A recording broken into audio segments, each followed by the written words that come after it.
What is up, guys? So we're back with a new YouTube video talking about the four trading pillars that you guys need to actually make something out of this career, right? Most people start with trading, they fail, they give up, they lose all of their money, and they move on onto the next thing, and they keep that sore feeling of like the market went against them, like it was actually trying to put them out of business. But this is so untrue, and we're here to discover why. So right now I'm on the Bitcoin 4-hour chart.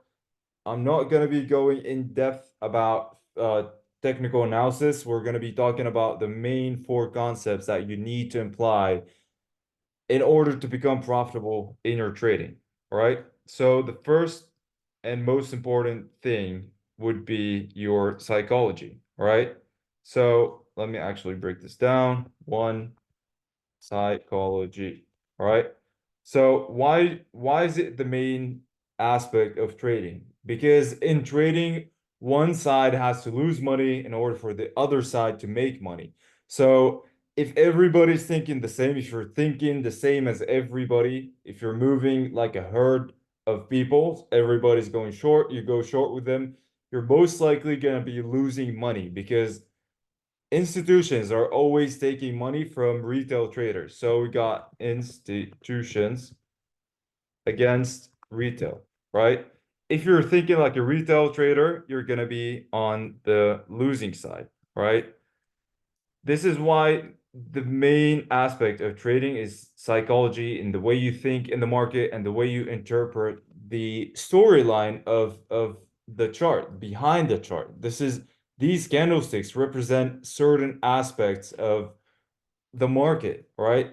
This can indicate something. You can think about how other traders are thinking in that moment of price action, right? This is key to understand. This comes with experience, and you also have to learn it from somebody that's already done it before if you want to get it faster.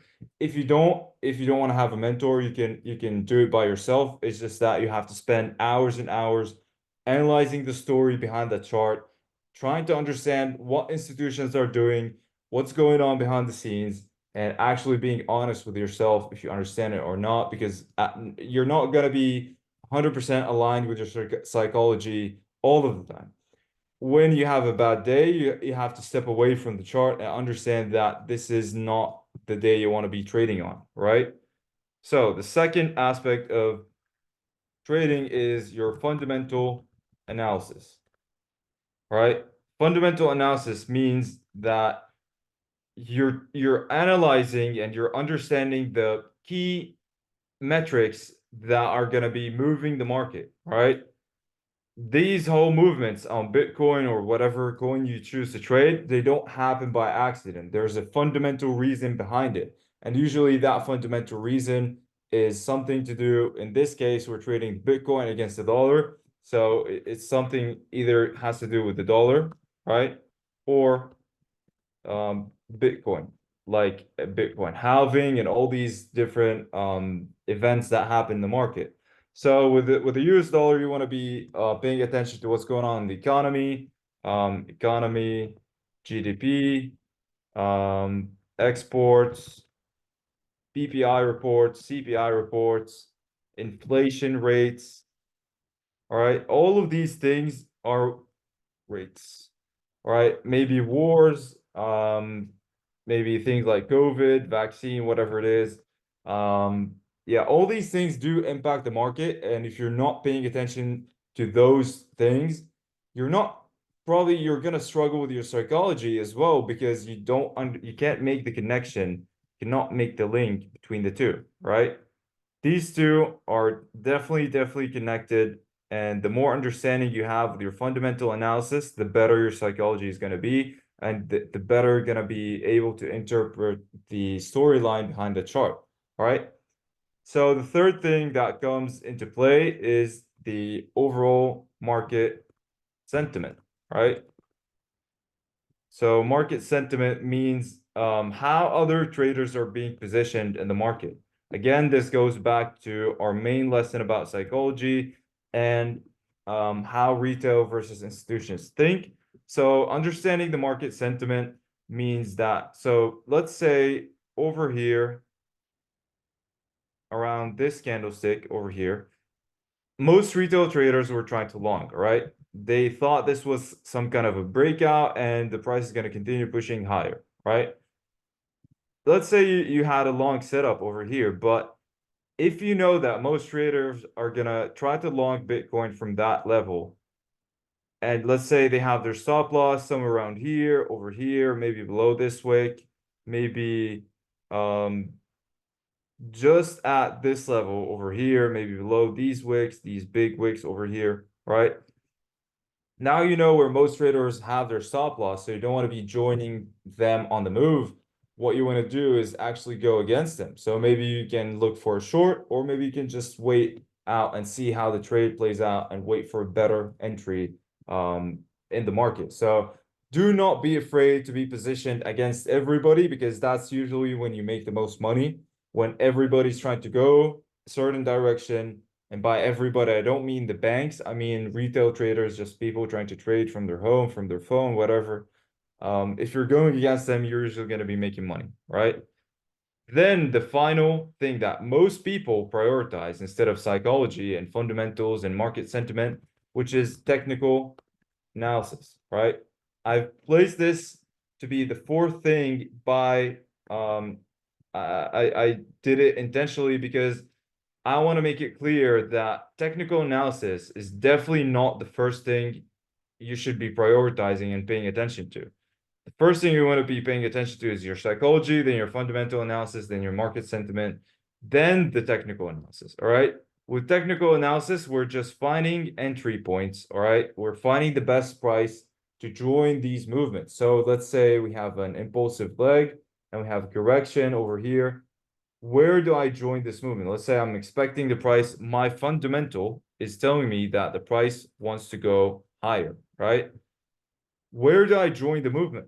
All right, that's where technical analysis comes into play, because now my fundamental and my market sentiment and my psychology are all pointing towards that the price wants to go up. Now comes the technical analysis role by trying to find the best entries and the best prices to join the movement of the institutions, right? So in this case, let's say I have a level of confluence over here. I have a trend line coming in. I have a key level, or I have some Fibonacci retracement level coming in here. And we have the same thing over here, and we have the same thing over here, right? Or let's say a bit lower than this price, right? So where do I enter? Do I enter on this first confluence area and have a big ass stop loss all the way down and have to take profit over here?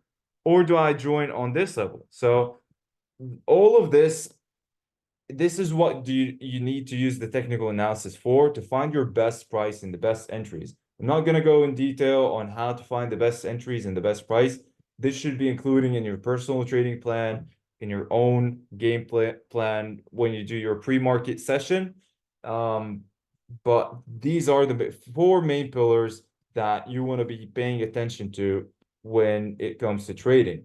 And a bonus thing I want to add up is that you need to have a good amount of money to start trading with, because otherwise you're going to be over trading. You're going to be trying, like, you want to decrease the amount of transactions that you make inside the market. So making 1 to 2 profitable trades, quality trades, let's say, is way better than having 5 transactions a day and risking 5% a day of your account and blowing up your entire account.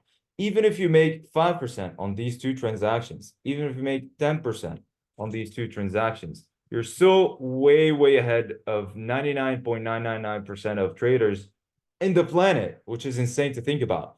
Just because you decided to be more patient with your approach and you decided to pick the best entries and the best setups and the ones that you have the most confident in and the ones that suit your trading plan the most, you're way ahead. You're putting yourself in a much better position, ahead of 999.99% of people, right?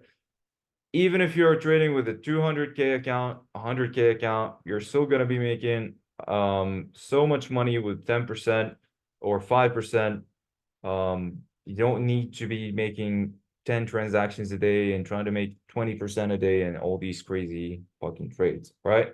So that's it for today, guys. I'll see you on the next one. I hope you guys enjoyed this lesson. If you found this useful, please drop a comment below and leave a subscribe. I'm reading all the comments. I'll be selecting one person to join my free premium community for absolutely free, no cost. I'll DM you and you can join. Drop down your Telegram handle or your Instagram handle and I'll send you a DM. All right, guys, see you on the next one.